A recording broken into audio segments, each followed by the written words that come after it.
नमस्कार दोस्तों, मैं आपका ज्योतिषीय सलाहकार श्याम गुप्ता आप सभी दर्शकों का स्वागत करता हूं आपके अपने चैनल ज्योतिष की यात्रा में। और आज का विषय है दोस्तों, आज हम बात करेंगे शुक्र खाना नंबर 12 के बारे में। किसी की कुंडली में शुक्र अगर अकेला यहाँ कुंडली में खाना नंबर 12 में बैठा है तो आप एक ग्रह को देख के कितने अच्छे से फलादेश कर सकते हैं, उसको बता सकते हैं और जातक को क्या करना चाहिए क्या नहीं करना चाहिए और क्या ग्रह योग होंगे, इसके बारे में बात करेंगे दोस्तों। जैसा कि इसके पहले मैंने एक वीडियो बनाया था कि शुक्र को यहाँ उच्च का क्यों कहा गया। जैसा कि बृहस्पति का घर होता है, मीन राशि होती है तो मीन होते हैं, और यहाँ केतु देव भी उच्च का फल देते हैं। और बुध देव और राहु देव, राहु का भी यहाँ स्थान है लेकिन बुध और राहु दोनों यहाँ नीच का फल देते हैं मीन राशि में। जैसा कि आप लोग जानते हैं वैदिक ज्योतिष में इसको पढ़ाया भी जाता है शुरू की जब क्लास होती है। लेकिन हम यहाँ बात करेंगे, आप एक ग्रह को देख के बड़े आसानी से कैसे कुंडली को देखना सीख जाएंगे दोस्तों। और जो बहुत ज़्यादा किसी पूजा पाठ और कर्म कांड में नहीं जाना है, बड़े आसानी से अगर कोई ग्रह यहाँ बैठा हो तो उसका कैसे उपाय करके अगर बुरा फल दे रहा है तो जीवन को सुखमय बनाया जा सकता है दोस्तों। ये घर का साउथ ईस्ट का कोना होता है दोस्तों, घर में साउथ ईस्ट की दिशा इस घर से देखते हैं। तो किताब में बताया दोस्तों कि आड़े वक्त हर जगह मदद की मुजस्सिम देवी और भवसागर से पार करने वाली गऊ। जैसा कि लाल किताब में शुक्र को यहाँ गऊ बताया गया, शुक्र गऊ है। तो यहाँ पे जब शुक्र बैठ जाता है दोस्तों खाना नंबर 12 में, तब एक गऊ नहीं, अभी एक कामधेनु गाय बताया गया है। मतलब कामधेनु गाय का आप जानते हैं कि बहुत सारा दूध देती है, बिना ही जो है बच्चा जने दूध देती है और हमेशा जो है सुख समृद्धि उनको मिलती रहती है। इस प्रकार से शुक्र यहाँ फल देता है। तो हम नेक फल की बात करेंगे दोस्तों। जब यहाँ शुक्र नेक हो लाल किताब के लॉ वाइज, तो क्या ग्रह योग होंगे और क्या उपाय, कौन सा ग्रह कहाँ बैठा होगा, तो कैसे फल देगा शुक्र यहाँ। आप एक ग्रह को देख के किसी की भी कुंडली के बारे में बहुत आसानी से बता सकते हैं दोस्तों। तो कविता में पंडित जी ने सारी चीज़ों को इतनी आसानी से लिख दिया है ना कि आप देखेंगे, जन्म वक्त ख्वाह मिट्टी उड़ती, शादी वक्त पग बारह हो। आप सोचिए, आप कुंडली देखे किसी का, शुक्र यहाँ बैठा है तो आप बोल सकते हैं कि यार वो गरीब घर में भले जन्म के वक्त में मिट्टी उड़ती हो, ख्वाह मतलब चाहे गरीब हो, लेकिन जिस दिन इसकी शादी हो जाती है उसके बाद इसके पौ 12 हो जाते हैं, आपने सुना होगा। तो पग 12 हो जाते हैं मतलब वहाँ से तरक्की होनी चालू हो जाती है। ये इसके लक्षण होते हैं, तो आप बता सकते हैं। तो आप कुंडली देखने के तरीकों को समझें। 3 गुना नर चंद्र उन्नति, असर भला दो मिलता हो, राज ताल्लुक हरदम ऊंचा, 37 साल सुख औरत हो। मतलब शादी के बाद 37 साल तक इनको पत्नी का सुख मिलता है, राज ताल्लुक काम धंधा कारोबार बड़ा अच्छा चलता है जब शुक्र यहाँ नेक फल दे रहा हो। अच्छी गृहस्थी चलती है, सुख समृद्धि पत्नी का सुख या अपने लाइफ पार्टनर का सुख इनको 37 साल तक मिलता है। और 3 गुना चंद्रमा उत्तम फल देता है। तब खाना नंबर 2 का फल बहुत अच्छा होता है, मतलब कमाई धमाई धन दौलत। खाना नंबर 2 से संबंधित जो भी सुख है, ससुराल का सुख, घर का सुख, धन दौलत का सुख, ये सारे सुख मिलते हैं। नास बैरी कुल एकदम होता, रात भली जर दौलत।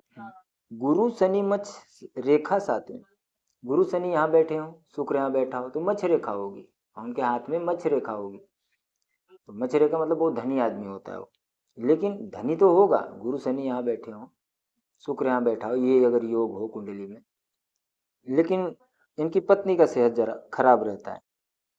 सुखिया औरत न होती हो, मतलब इनकी औरत जो है सुखिया नहीं होती, उनको कुछ न कुछ प्रॉब्लम समस्या रहती है। आप लक्षणों से मिलान कर सकते हैं, आप किसी कुंडली देखते हैं तो आप पूछ सकते हैं उनसे कि क्या आपकी पत्नी का सेहत कैसा है। इसका उपाय भी बताऊंगा दोस्तों, वीडियो के एंड में सब उपाय बताऊंगा, आप लोग ध्यान से वीडियो को देखा करें, योगों को समझा करें।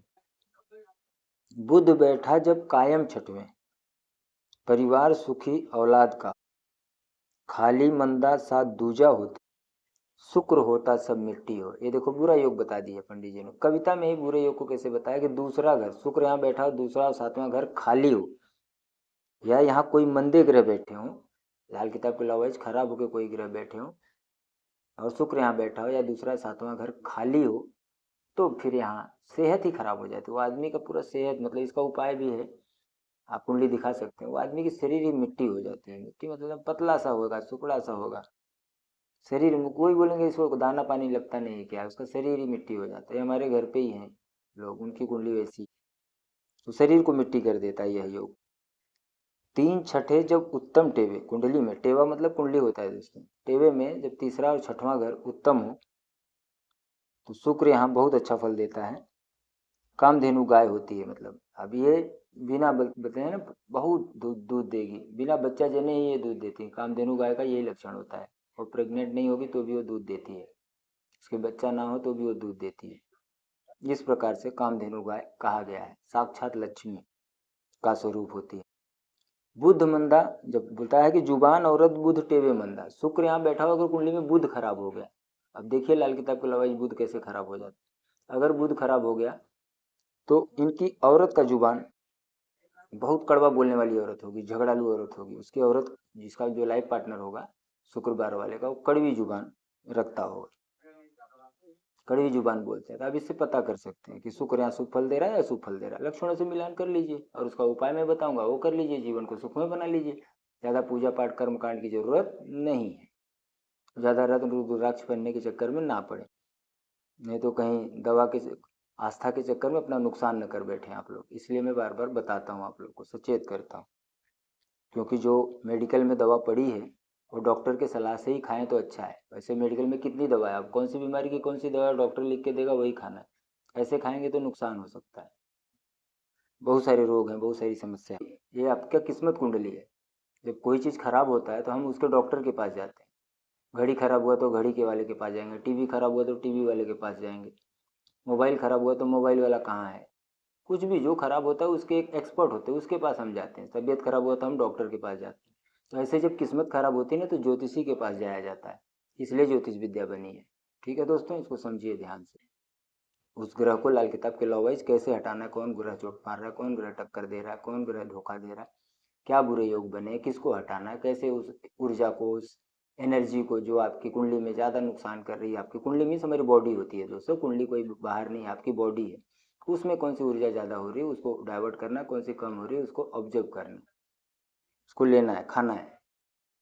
तो संतुलन, कोई चीज़ संतुलन में करना है। जब संतुलित हो जाती है कोई चीज़ें तो फिर जीवन सुख में चलता है। स्वास्थ्य स्वयं में स्थित है तो स्वस्थ है। जब आप आपे से बाहर जाते हैं तो अस्वस्थ हो जाते हैं। वो आपे से बाहर आपकी कुंडली में बैठे ग्रह ही आपको करते हैं।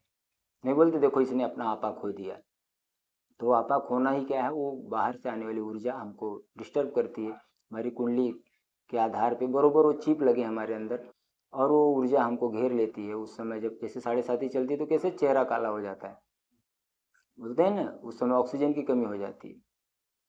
तो बस वही वही हाल होता है जब कोई ग्रह का प्रभाव ज़्यादा आता है, जब दशा चलती है तो उस समय उसका ऊर्जा तक का वही हाल हो जाता है। नहीं तो आदमी चाह के भी अमीर गरीब नहीं हो सकता, कोई चाह के अमीर है वो गरीब भी नहीं हो सकता, जो गरीब है वो चाह के भी अमीर नहीं हो सकता।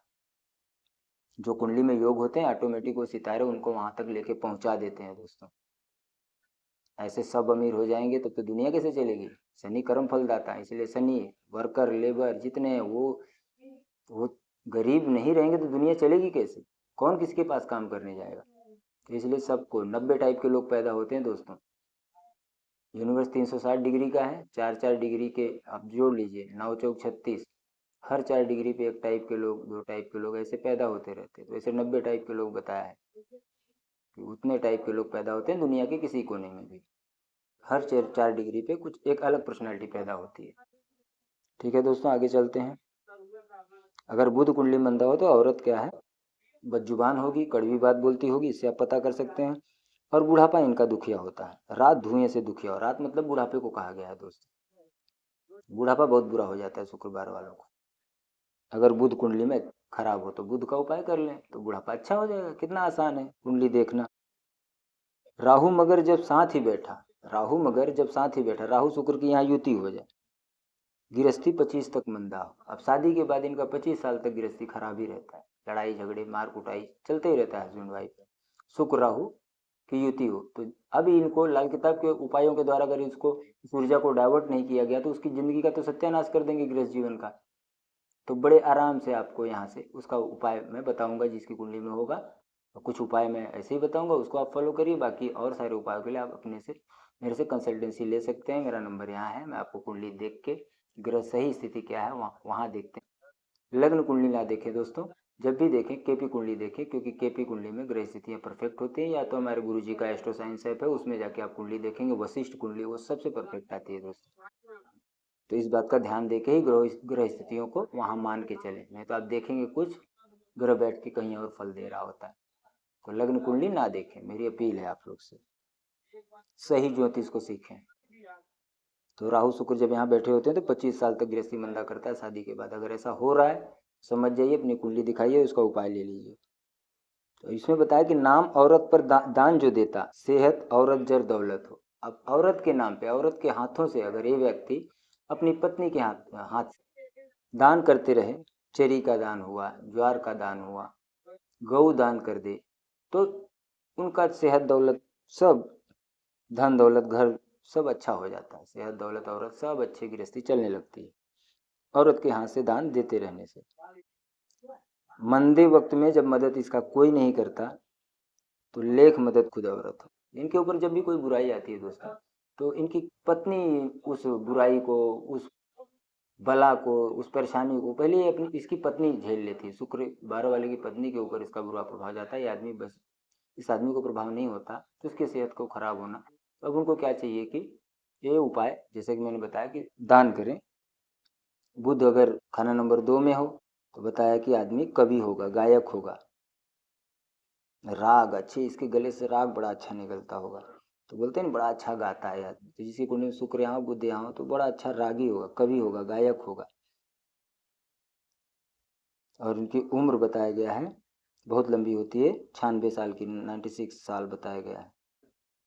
जैसा कि मैंने बताया कि शुक्र जब यहाँ मंदा हो तो इनकी औरत की सेहत जो है, जब भी कुछ बुरा फल आएगा तो इनकी औरत के ऊपर जाता है, इसके लाइफ पार्टनर के ऊपर जाता है। तो इनको क्या करना चाहिए कि औरत के हाथों से बीच बीच में कभी कभी दान करते रहें। चेरी का दान कर दें, ज्वार का दान कर दें, या तुला दान होता है अपने वजन के बराबर, एक तरफ तराजू को उनको बिठाएं और एक तरफ उनको बिठा दें, तुला दान कर दें। चारा वगैरह या चोकर वगैरह, भूसी वगैरह, गाय के लिए चारा, चेरी, हरी चेरी बहुत अच्छा होता है, बाजरा, चोकर, उनके वजन के बराबर दान देते रहें बीच बीच में, साल में 1-2 साल में। तो वो जो बीमारी आई है, जो परेशानी आई है, धन दौलत से संबंधित परेशानी आई है, कमाई धमाई में परेशानी आई है, वो सारी चीज़ें खत्म हो जाती हैं दोस्त। या तो गाय का दान कर दें, एक गौ दान कर दें, तो भी इनकी वो परेशानी खत्म हो जाती है। जब दूसरा और 7वां घर खाली, जैसे मैंने बताया, तो भी ये उपाय कर लेना चाहिए। उपाय को ध्यान से समझें और बहुत अच्छा जीवन चलने के लिए वही जो दही का प्राइवेट पार्ट को दही से साफ करते रहें। क्योंकि जो ये केतु का भी घर होता है, तो केतु हमारी पेशाब की नाली से संबंध रखता है दोस्तों।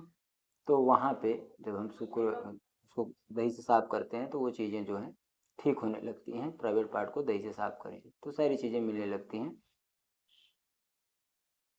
जो भी ऐश्वर्य, धन, संपदा सब कुछ मिलने लगती है। तो ये भी एक उपाय है, इसको भी आप फॉलो करें। और गाय की सेवा करते रहना चाहिए। जब सेहत खराब हो तो हरा चारा पत्नी के वजन के बराबर या 10वां हिस्सा हमेशा गाय को खाते। और गाय अगर पाल लिया जाए तो बहुत अच्छा जीवन हो जाता है, तब तो सब ठीक ही हो जाता है। तो गाय पालें। नहीं पाल सकते, अब लोग मुंबई में रहते हैं, यहाँ वहाँ रहते हैं, तो उसका बैड इफेक्ट झेलते हैं। तो वैसे भी जाके गौशाले वगैरह में या बाहर जो गाय रहती है खड़ी, उसकी सेवा करें, उसको खिलाएं, तो शुक्र का अच्छा प्रभाव होता है। सेंट परफ्यूम अच्छे पहने, अच्छे से सज सवर के रहें। अपनी पत्नी को परफ्यूम वगैरह ला के दें, डीओ वगैरह ला के दें। उसको ऐसा नहीं कि उससे लड़ाई झगड़ा करें। जब लड़ाई झगड़ा करोगे तो फिर वहाँ गृहस्थ जीवन, वही शुक्र बुरा प्रभाव हो गया, अशुभ फल दे रहा है, कहने का मतलब हो गया वही। तो इसका उपाय ऐसे करके चलें तो जीवन ठीक हो जाता है। और राहु के काम ना करें, इलेक्ट्रिक के काम, कोयले के काम, भंगार कबाड़ भंगार, जो भी लोग राहु के काम जितने हैं, इलेक्ट्रिक इलेक्ट्रॉनिक के काम, ये राहु के काम से, अगर राहु मंदा फल दे रहा है, क्योंकि शुक्र बनता किससे है, राहु और केतु को मिला के। जब शुक्र बुरा फल दे रहा होता है तो हम राहु का उपाय करते हैं, केतु तो उसका मित्र है तो हम वहाँ राहु का उपाय करते हैं। और राहु का साथ, ससुराल से संबंध, और उनके साथ मिल के व्यापार करना, ससुराल वालों के साथ, ये बुरा फल देता है। मतलब राहु से संबंध नहीं रखना है आप, क्योंकि राहु से जैसे संबंध रखेंगे शुक्र और बुरा फल देने लगे। तो कोयले के काम, इलेक्ट्रिक इलेक्ट्रॉनिक के काम, बिजली के काम, लाइट के काम, ये सब राहु के काम है। जो भी राहु से संबंधित काम है, यानी मतलब जो भी टेक्नोलॉजी से जुड़ी चीज़ें हैं, ये राहु के काम है, तो उसमें वो काम ना करें। और राहु से संबंधित रिश्तेदारों से भी दूरी बनाएं। जैसे राहु साला हैं, ससुर साला, ससुराल वाले जो भी हैं, तो उनसे संबंध भी उतना, मतलब उनसे संबंध अच्छे रखें, लेकिन पास में एक साथ में रहना, ये सारी चीज़ें, एक साथ में धंधा व्यापार करना, वो एक कारण बनता है नुकसान का। इन सारी चीज़ों को समझ के परहेजों से अपने जीवन को सुखमय किया जा सकता है दोस्तों। 12 सफ़ेद फूलों की कलियां लें, कली हो फूल ना हो, कली हो, उसको लेके रोज 12-12 कच्ची जमीन पे गिराते रहें, 43 दिन लगातार करें, कच्ची जमीन पे उसको गिराया जाता है। आप कुंडली विश्लेषण कराइए तो उसका उपाय हम बताएंगे, जिसका होगा उसको अगर कच्ची जमीन पे 12-12 कलियां रोज गिराते हैं 43 दिन तो शुक्र यहाँ शुभ हो जाता है, गाय की सेवा से शुभ हो जाता है। और जो भी लक्षण सिम्टम आपको मिलान हो रहे हैं तो आप उसके हिसाब से देखिए दोस्तों। तो ठीक है दोस्तों, आशा करता हूँ आप लोग को वीडियो बहुत अच्छी लगी होगी, और जो भी मैंने परहेज और सावधानियाँ बताए हैं आप उसको फॉलो करिए, और जो कुंडली सीख रहे हैं उसके नोट बनाएं, घर बैठे सीखें आसान सी भाषा में लाल किताब ज्योतिष दोस्तों। मिलते हैं अगली वीडियो में किसी नए टॉपिक के साथ, तब तक नमस्कार, धन्यवाद दोस्तों।